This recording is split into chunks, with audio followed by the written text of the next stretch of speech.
สบายดีมาพบกับกุ๊กไก่ไทยบ้านเนาะวันนี้มากินข้าวเปียกสดๆร้อนๆเนี่ยข้าวเปียกเฮ็ดเองตุ่มใส่อันเป็ดเนาะข้าวเปียกเป็ดได้ลูกชิ้นเลือดเป็ดเลยผักกับก็มีสลัดมะทั่วใบบัวละพาผักหอมบัวเนี่ยเนาะมากินกันเลยเด้อ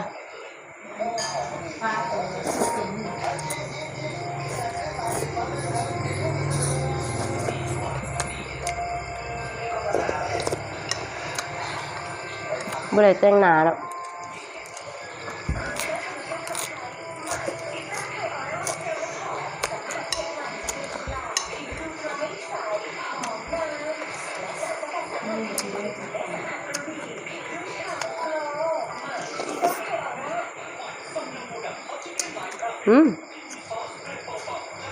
เฮ้ย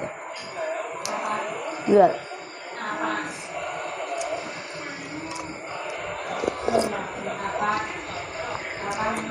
เฮ็ดอยู่เฮือนเนาะบ่ได้ออกไปศาลไปกินอยู่ห้านก็ย่านตรงนี้โควิดโอเค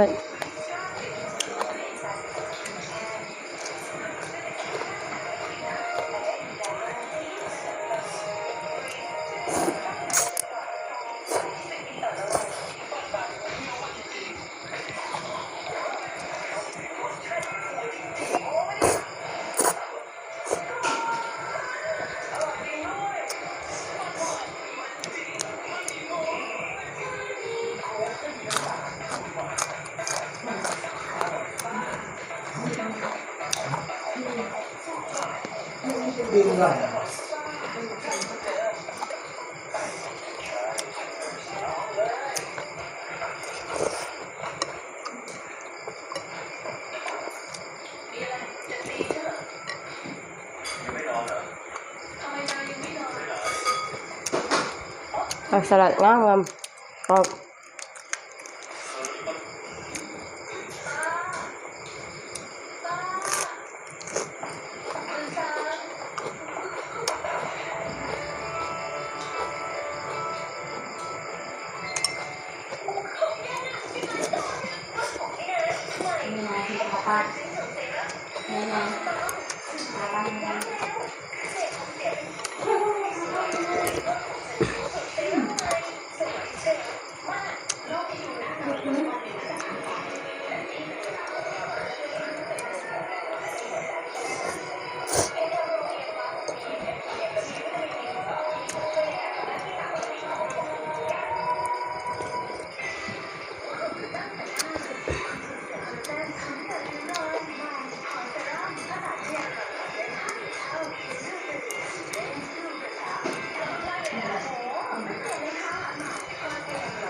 เป็นคนมักกินเส้น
ข้าเจ้าก็กินอยู่พุ่นเนาะ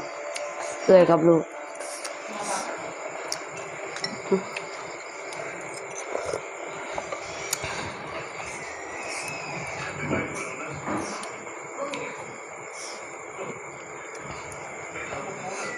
มาเผ็ด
จับ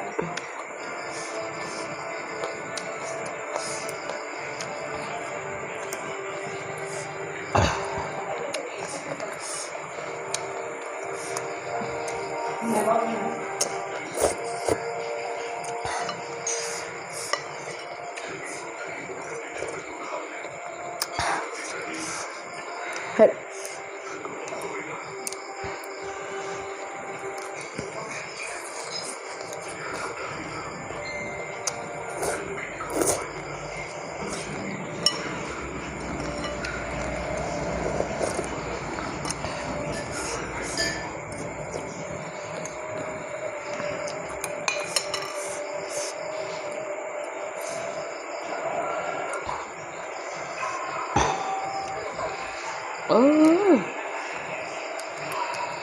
หยาบเนาะ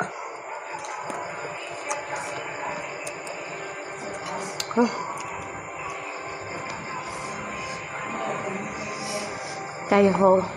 จบคลิปสักนี้เนาะคือฝากกดไลค์กดแชร์กดติดตามไก่ได้เด้อบ๊ายบาย